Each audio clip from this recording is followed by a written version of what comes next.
o deputado estadual Serafim Corrêa, que há de responder algumas perguntas dos nossos internautas. E você vai poder participar conosco, deixando seu comentário aqui embaixo. Eu quero desde já agradecer a sua presença aqui, deputado, por ter aceito de pronto o nosso convite e, ao mesmo tempo, por se dispor a responder as perguntas dos nossos leitores. Muito bom dia. Bom dia a você, Jack. Bom dia a você, Glaucio, que juntos vamos fazer este programa. Cumprimentar a você, internauta, que nos assiste, dizer da minha alegria de poder interagir, conversar, dialogar. Acho que a política é isso, é conversa, é cada um expor a sua opinião e você, ao final, tomar a decisão que você achar que é a mais coerente, que é a melhor. Muito obrigado pela audiência, muito obrigado ao portal do Holanda, ao Holanda, aos dois amigos que aqui estão apresentando este programa. Muito bem, como já antecipou, Serafim Corrêa, posso chamar de Serafim? Claro, Sarafa é melhor. Sarafa, né? É, como o povo me chama. Estará aqui comigo também a nossa colega de trabalho, a Glaucio. Oi, Glaucio, bom dia. Bom dia, Jack. Bom dia, internauta. Seja bem-vindo, Serafim. Obrigado. Glaucio, como é que estão as perguntas hoje? Nossa, tem muita pergunta. Continue mandando que nós vamos tentar responder o máximo possível. E o grande desafio aqui, claro, aliás, não vai ser nem tão o desafio de responder as perguntas, mas de tentar responder o máximo possível, até porque o senhor já foi prefeito de Manaus. E assim, depois da experiência como prefeito de Manaus, hoje assumiu a responsabilidade de defender o estado do Amazonas como deputado estadual. E a minha pergunta inicial, deputado, é a seguinte: o que leva o senhor, nesse momento, a querer voltar para esse campo de batalha das eleições, para apresentar para o povo uma nova proposta para os próximos 4 anos? Jack, a política só tem porta de entrada, ela não tem porta de saída. Eu estou na política há 30 anos, eu acumulei experiências, eu acumulei conhecimento e eu me senti na obrigação, não apenas eu, mas o meu partido a nível local e a nível nacional, nos sentimos na obrigação. Depois, setores importantes da opinião pública, setores importantes da sociedade, começaram a sinalizar nessa direção. Serafim, você não pode se recusar a colocar o seu nome à disposição para expor as suas ideias. O Brasil vive um momento de crise, um momento que a experiência de todos precisa ser colocada à disposição. Se vai ganhar ou se vai perder, essa é uma decisão que o povo vai tomar no dia 2 de outubro. Mas ele precisa ter opções, ele precisa comparar propostas e, ao final, ele decidirá soberanamente. E qualquer que seja a decisão do povo, ela é irrecorrível. Ninguém recorre do voto. O voto colocado na urna encerra a questão e, a partir daí, é você. A responsabilidade é sua. Então é nessa direção que nós caminhamos. Vamos fazer uma campanha limpa, sem ataques a ninguém, respeitando todos os adversários, no entanto, mostrando que as nossas propostas, elas são possíveis de serem implantadas e elas são o melhor para Manaus. Serafim, olha, Sarafa. Temos tido o cuidado de fazer esses questionamentos porque nós temos, a nível nacional, um descrédito muito grande no que diz respeito à classe política nos tempos atuais. São vários os escândalos e, assim, acho muito pertinente uma pergunta que é feita nesse momento aqui no nosso ao vivo, do Nilson Flusão, em que ele diz assim: pergunte dele se ele responde ou já respondeu a algum processo por corrupção. O senhor já passou por essa experiência, prefeito? Veja, eu tenho 4 processos nesse sentido. 2 na Justiça Federal e 2 na Justiça Estadual. Quero dizer que, em relação a todos eles, eu estou absolutamente tranquilo. Inclusive, um deles, o próprio Ministério Público Federal, como que reconhecendo que quando entrou com a ação não era bem aquilo, ele pediu a extinção do processo com resolução do mérito. Eu aguardo o julgamento tranquilamente, sem nenhuma dificuldade. Eu tenho a minha consciência tranquila. Agora, quero dizer que todos os gestores que passaram por qualquer prefeitura, ao final eles terminam respondendo algum processo. O problema não é esse. O problema é se você tem argumentos para se defender e, ao final, quando você for julgado, se você é absolvido ou condenado. Eu tenho, portanto, 4 processos, eles estão disponíveis.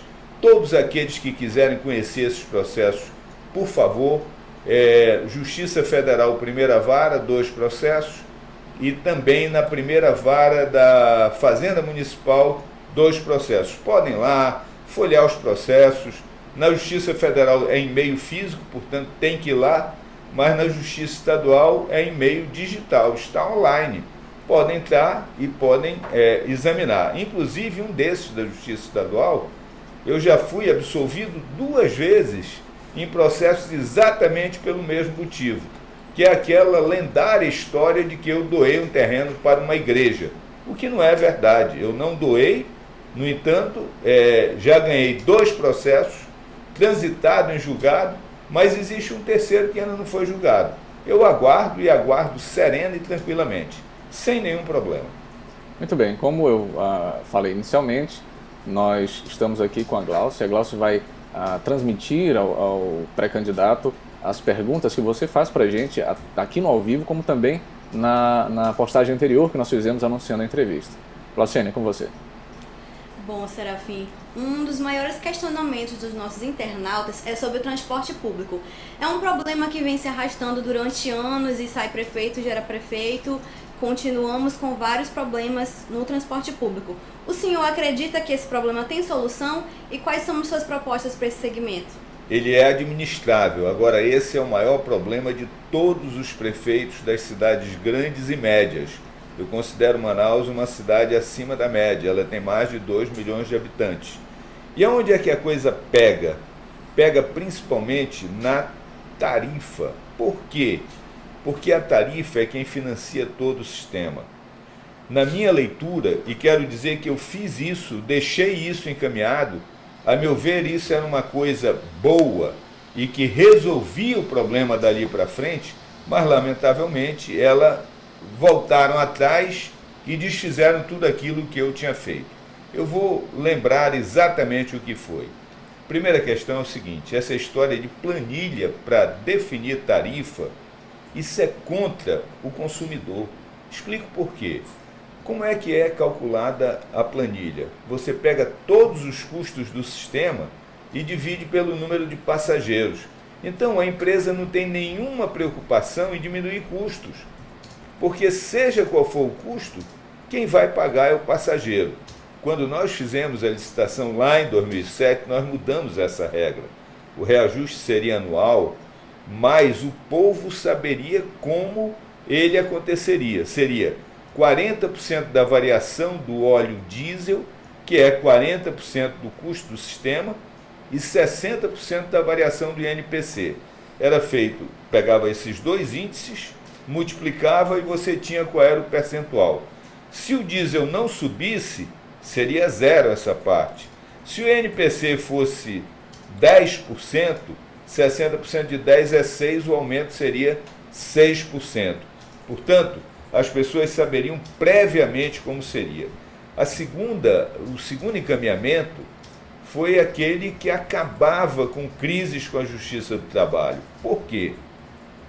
Hoje, 60% a 80% de toda a renda das empresas fica no Sinetran. O Sinetran não é uma empresa, ela é um sindicato.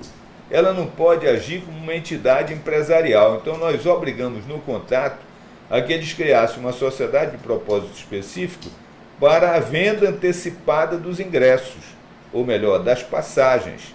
E com isso, você tinha um caixa onde a Justiça do Trabalho poderia entrar no caso das empresas não pagarem os direitos trabalhistas aos seus trabalhadores.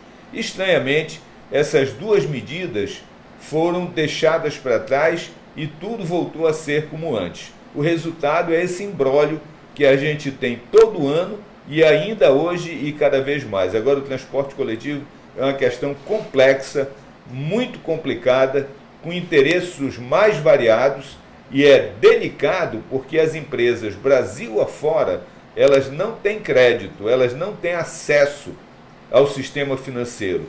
Facilmente, um cidadão de classe média financia um veículo para ele andar com a sua família.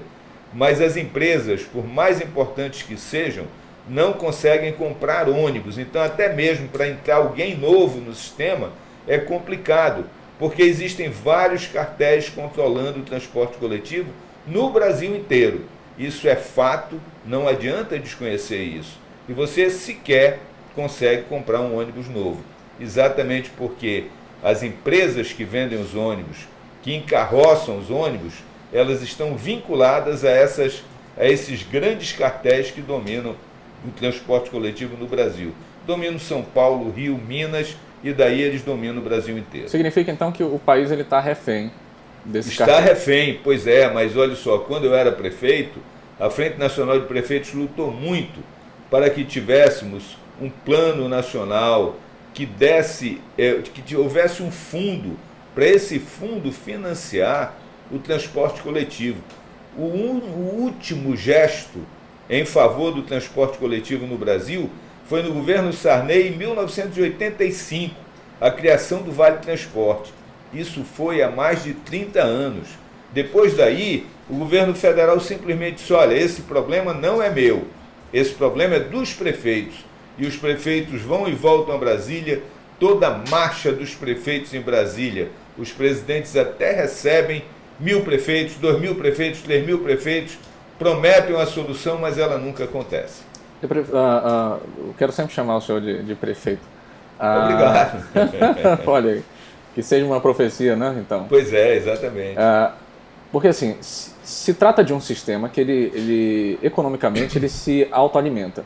Sim. E assim, há uma dúvida muito grande sobre a bendita dessa planilha. O povo de Manaus hoje reclama com razão, o total desconhecimento de quanto se arrecada no transporte coletivo em Manaus. Uma vez que se tenha conhecimento disso, seria viável, isso é possível, seria viável de repente o transporte público se transformar em uma responsabilidade de governo e não da iniciativa privada? Olha, isso seria muito ruim. Explico por quê. Essa experiência já foi tentada inclusive em Manaus, era a Transporte Amazon. A empresa quebrou, como quebrou a CMTC em São Paulo, porque isso é uma área que deve ficar com a iniciativa privada. Se for poder público, todo final de semana vai ter uma enxurrada de atestado médico para justificar a ausência. Tem que funcionar como concessão. Agora, a concessão tem que ser cobrada e cobrada de perto. Essa é a minha opinião. Muito bem, então. Glaucio, agora, aproveito para dizer o seguinte, o povo tem razão quando quer saber quanto é arrecadado. Muito bem, na minha época, essa bandeira, que é uma bandeira da minha campanha, é uma bandeira do meu partido, que é a bandeira da transparência, ela foi aplicada ao transporte coletivo. O Sinetran tem todos os dados de, neste exato momento, quantos passageiros andaram em cada ônibus que está circulando, quantos ônibus saíram da garagem de manhã. Eu, enquanto prefeito, tinha acesso a esses dados e cada vereador tinha uma senha que lhe permitia acesso a esse sistema. O Ministério Público Federal, o Ministério Público Estadual também tinham senha. Portanto, o sistema era inteiramente vigiado. Hoje isso acabou. Hoje sequer esses órgãos, esses agentes públicos têm essa senha.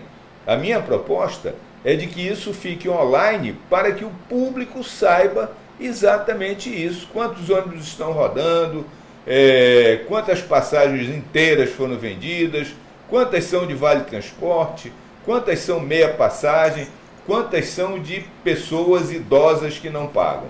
É isso. Muito bem, então, Glaucio, você tem alguma pergunta para...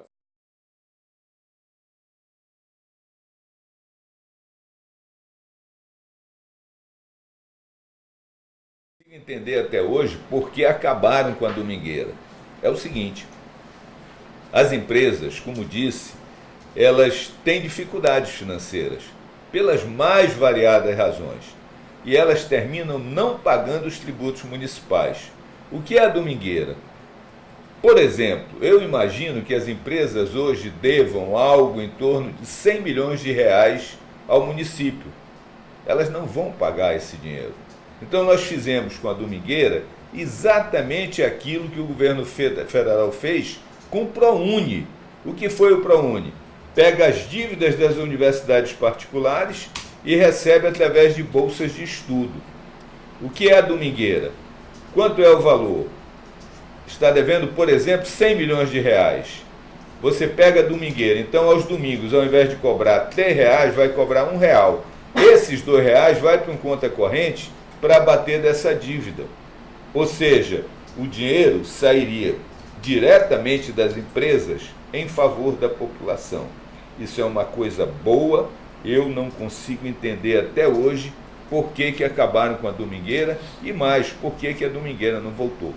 Eu, assumindo a prefeitura, a Domingueira volta. Ela é boa para todo mundo. Sarafa, aqui a Fernanda Morim, parece que é sua fã, que tem as perguntas, mas tem também alguns elogios. Muito obrigado. Serafim, você para mim, você é o melhor de todos. Você vai implantar mais escolas para deficientes físicos.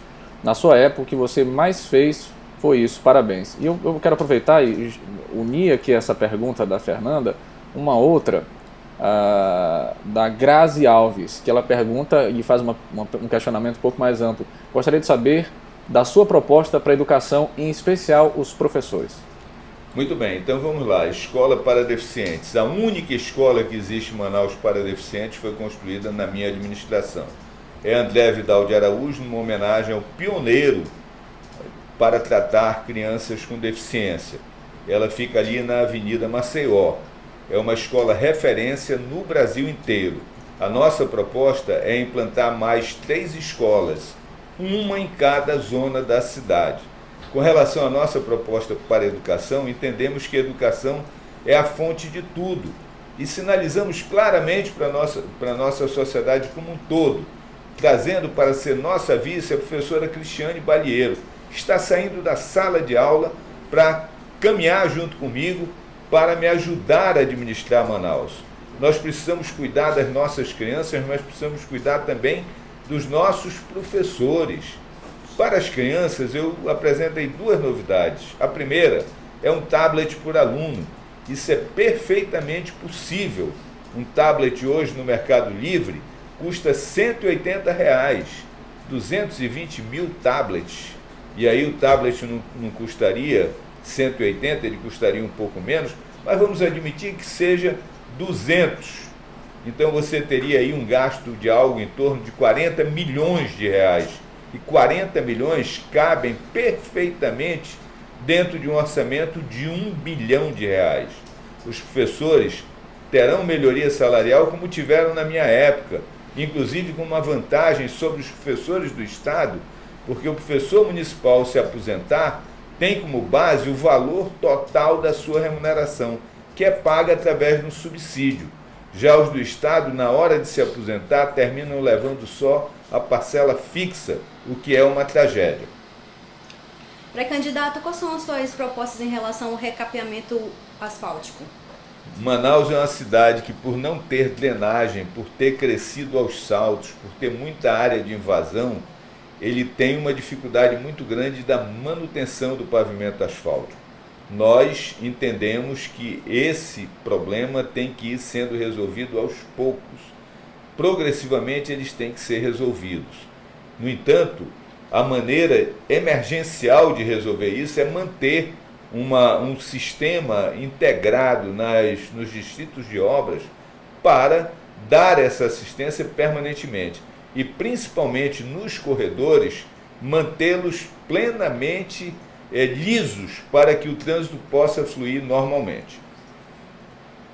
Muito bem. Eu tenho observado aqui, para candidato, algumas perguntas e, assim, na medida em que algumas pessoas questionam, outras chegam em defesa e tal. E eu vou fazer uma pergunta, que é uma pergunta até um pouco dura, mas ela vai nos permitir que o senhor mesmo nos expresse isso daí. A Miriam Vieira, ela escreveu assim: bom, para ser sincera com você, senhor Serafim, na época que o senhor foi prefeito de Manaus, eu não vi muitos resultados ou quase nada mesmo. Na minha opinião, você deveria deixar essa vaga para outros que realmente querem inovar.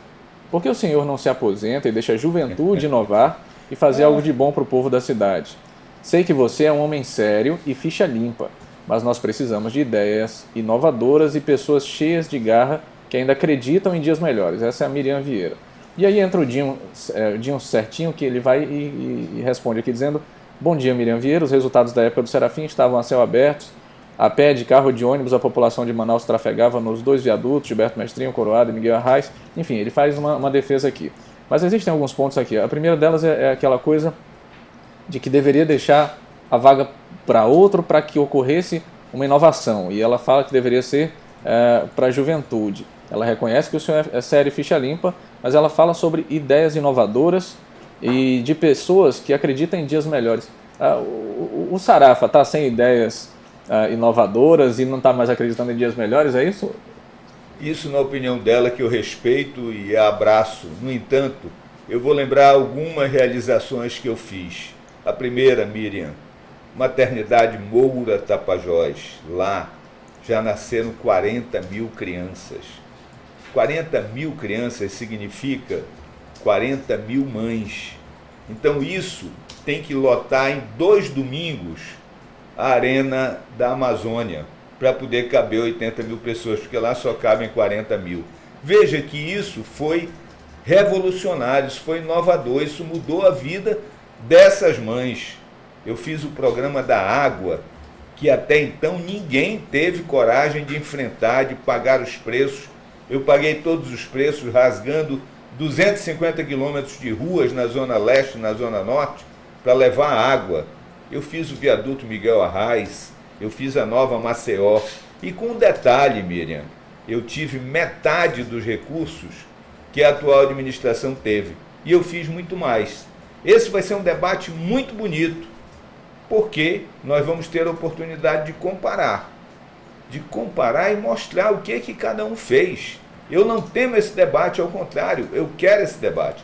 Agora, quanto eu ser inovador, ou eu ser velho, eu não me sinto velho. Eu tenho 69 anos, estou no auge da minha carreira política, eu tenho 30 anos de estrada, tenho todo o respeito para os novos, e os novos têm que vir, têm que disputar.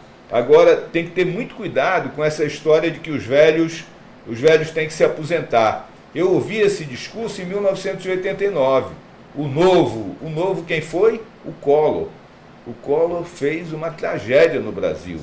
Então, vamos equilibrar experiência, conhecimento, acúmulo de conhecimento com a juventude. Nós fizemos isso na nossa chapa. Eu tenho 69 e a professora Cristiane tem pouco mais de 30. Então está feita a média ideal para que a gente possa avançar e fazer uma grande administração. Candidato, assim, o senhor, além de ter sido prefeito, Glaucio tem uma pergunta, me permite só essa intervenção, Glaucio. O senhor também é economista e tem sido uma das vozes mais respeitadas dentro da Assembleia Legislativa no que tange a esse assunto.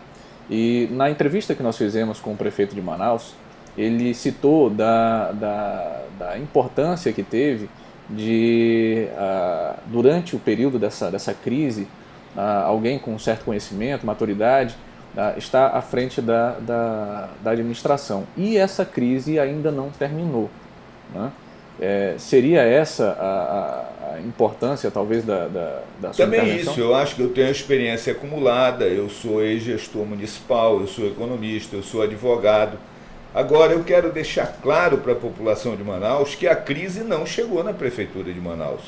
Se nós entrarmos na internet www.tesouro.fazenda.gov.br, nós vamos ver que esse período atual é o período de maior receita da Prefeitura em toda a sua história.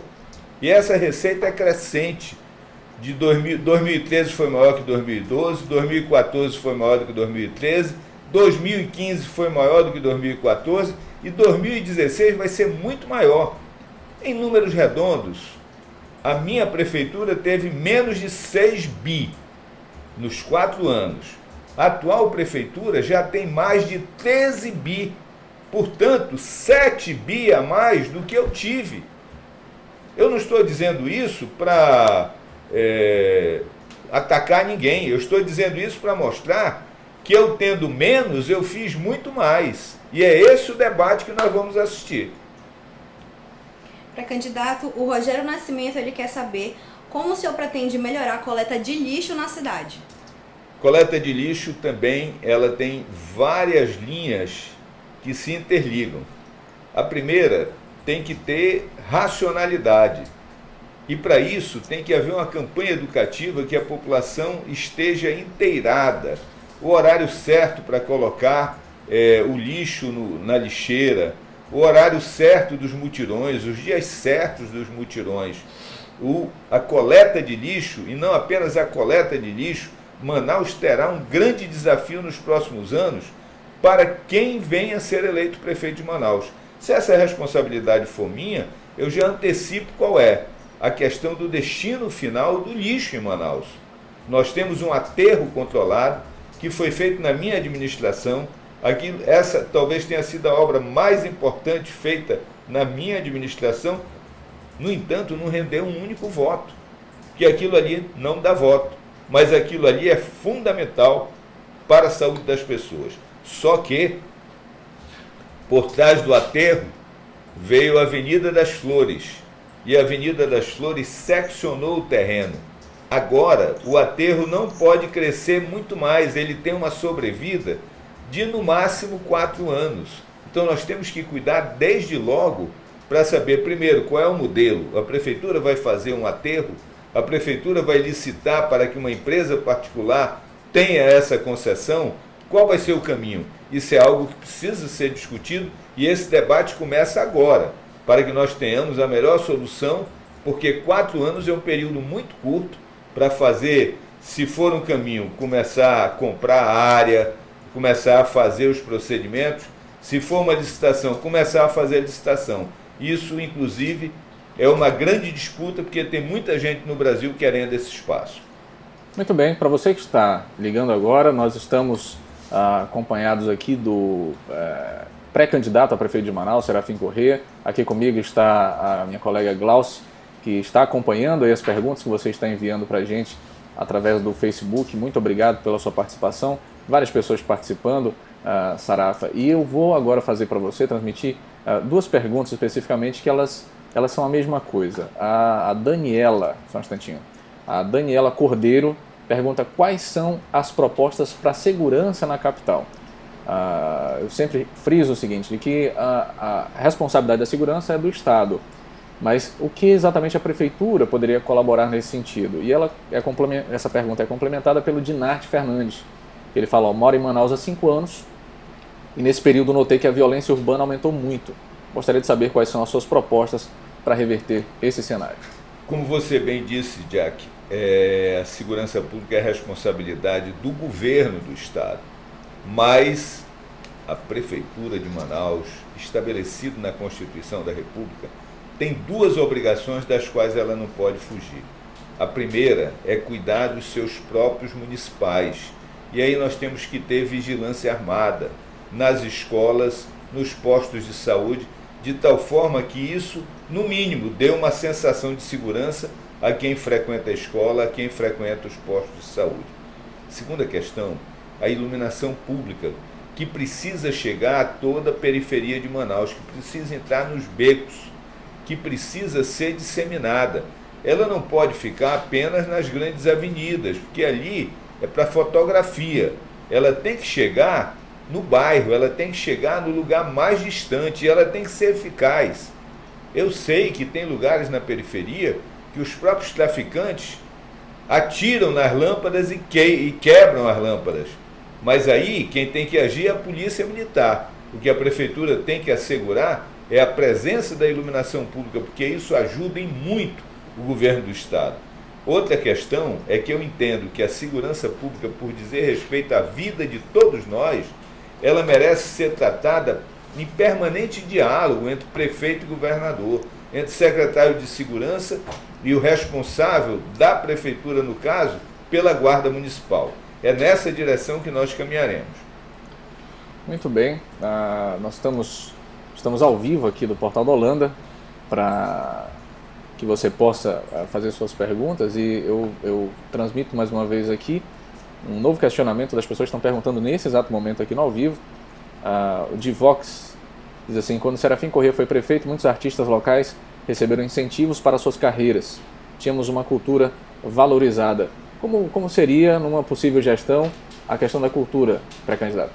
Veja, eu entendo que na cultura nós fizemos um belo trabalho. Eu vou me ater à cultura popular. O Boi Manaus, a festa do Boi Manaus, era a maior festa do Norte e Nordeste brasileiro. Eu tenho imagens, eu tenho vídeos que mostram isso. E essa festa veio se desmilinguindo ao longo do tempo, e hoje o Boi Manaus nem de longe é aquela festa. Eu diria que o Boi Manaus de hoje é uma feirinha do Tururi da nossa época. E converso muito com os artistas dessa área de boi bumbá, e eles dizem: Sarafa, volta, vem cuidar da gente, nós perdemos muito depois que você saiu. A cultura popular merece todo o nosso apoio, a presença nos bairros, o arraial da cidade, o Réveillon. Você tem que dar alegria para o povo. O povo de Manaus, além de tudo, anda com autoestima muito baixa. E ele precisa ser reanimado. O povo de Manaus é alegre, é ordeiro, é festeiro. Então vamos lá, vamos resgatar a cultura popular, o regatão cultural, que fazia aquelas caminhadas pelos bairros, usando o artista local, usando a cultura popular na acepção do termo. E assim, quem parece ter gostado dessas informações foi a Glauce, que é a nossa colega responsável pela área de cultura, acompanha toda a agenda de Manaus, e ela tem mais um questionamento. Quero lembrar só, saudade de virada cultural, hein? Sim, a virada cultural, exatamente. Bom, pré-candidato, quais são as suas propostas para melhorar a saúde pública? Veja, a saúde pública no Amazonas, ela passa por uma crise. A responsabilidade do município é a saúde básica. E nós pretendemos atuar fortemente na prevenção. Vou dar alguns exemplos. Usar a publicidade oficial não para fazer louvação à própria administração, mas, por exemplo, para pedir a diminuição do consumo de sal e açúcar. Se nós diminuirmos o consumo de sal, nós vamos diminuir os hipertensos daqui a alguns anos. Se nós diminuirmos o consumo do açúcar, vamos diminuir os diabéticos. Isso é uma proposta simples, mas perfeitamente execuível. A prevenção tem que ser a pedra de toque. Eu posso citar 3 situações aí. A primeira, Manaus é a campeã nacional do câncer de colo de útero. As mulheres poderiam não ter esse problema se houvesse prevenção.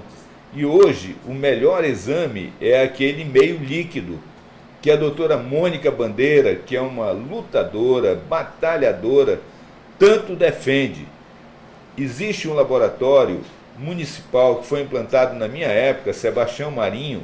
Esse laboratório tem todas as condições de fazer esse exame, mas não faz, exatamente porque faltam os kits. Para vocês terem uma ideia, um kit desse custa R$25.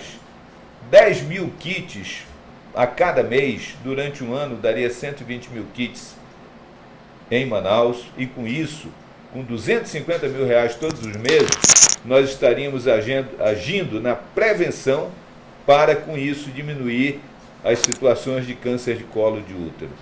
2 outras situações: colocar acadêmicos de odontologia para fazer aquele serviço básico, orientação para as nossas crianças, a escovação, a aplicação de flúor, isso fazendo nas escolas, interagindo com o universo de 220 mil crianças. Outra questão: parte das nossas crianças, e essa experiência foi colhida por um companheiro nosso, pré-candidato a vereador, lá no Mutirão. A mãe não sabia o que fazer com a filha, porque a filha não aprendia. E depois dela brigar muito com a filha, da professora brigar com a filha, chegar à seguinte conclusão: ela não aprendia porque ela não enxergava. Então as 220 mil crianças vão passar por exame de vista, e aquela que necessitar de óculos vai receber o óculos da prefeitura. Isso é uma política pública de inclusão de pessoas, de crianças. E antes que alguém diga que isso é populismo, eu respondo que não, que essas crianças sequer votam. Muito bem, nós estamos caminhando já para o fim, até em função do tempo mesmo. Queremos agradecer em nome de toda a equipe do Portal do Holanda e do Holanda a sua presença aqui. Os leitores do portal também agradecem por essa oportunidade. Esperamos aí no decorrer desse período eleitoral recebê-lo novamente aqui para tratarmos sobre outras questões, sobre outros assuntos. Ao mesmo tempo, as perguntas que foram feitas aqui na sua entrevista, pré-candidato, ficam como legado, até para que o senhor possa observar, possa ler e encaminhar as coisas da melhor maneira possível, podendo ler aquilo que as pessoas têm para falar e sugerir para o senhor. E no demais, deixamos à disposição para que o senhor possa fazer suas considerações finais e, ao mesmo passo, mais uma vez reiterar nosso agradecimento por sua presença. Eu agradeço inicialmente ao Holanda que me convidou, agradeço a você, Jack, a você, Glaucio, muito obrigado. Mas agradecer principalmente a você, telespectador, que ficou nos assistindo através dessa nova ferramenta. Eu vou caminhar assim, esta campanha, e nós nunca tivemos no passado, não é agora que nós vamos ter. Ela vai ser uma campanha pé no chão. Não vai ter dinheiro na campanha, aquelas campanhas milionárias, que aliás nós nunca fizemos, de pessoas balançando bandeira nos sinais, aquilo ali esqueçam, porque não vai ter mais. Nesta campanha só virão recursos do fundo partidário de cada partido e contribuições de pessoas físicas, ou então dos próprios candidatos. Portanto, ela vai ser bem menor do que relativamente a outras campanhas. E onde é que vai ser feita a campanha e agora, no momento, a pré-campanha? Vai ser feita através do rádio, da televisão, da internet principalmente, das redes sociais. E eu cumprimento o Holanda principalmente por permitir esse contato e principalmente por estar sendo absolutamente democrático, convidando a todos para que todos possam ter a oportunidade de expor suas ideias, sem agredir ninguém, sem atacar ninguém, mas mostrando os problemas que Manaus tem e as soluções que são propostas por cada candidatura. Portanto, muito obrigado a todos vocês. Muito bem. E Glaucio, muito obrigado por me acompanhar nessa entrevista. Até a próxima, pessoal. Muito bem. E permaneça ligado. Essa entrevista vai permanecer aqui, salva na página do portal, para que você possa consultar a qualquer momento, para que inclusive no futuro, uma vez que o pré-candidato de repente possa ser escolhido, você possa inclusive fazer as devidas cobranças, exatamente. E com essa iniciativa, nós do Portal da Holanda esperamos estar prestando um bom serviço para a comunidade no momento em que permite que você possa ter um acesso mais direto a todos eles. No demais, muito obrigado pela sua companhia. Amanhã nós estaremos aqui novamente. Amanhã nós teremos a participação do pré-candidato a prefeito de Manaus, Henrique Oliveira, e nós esperamos você. Um grande abraço.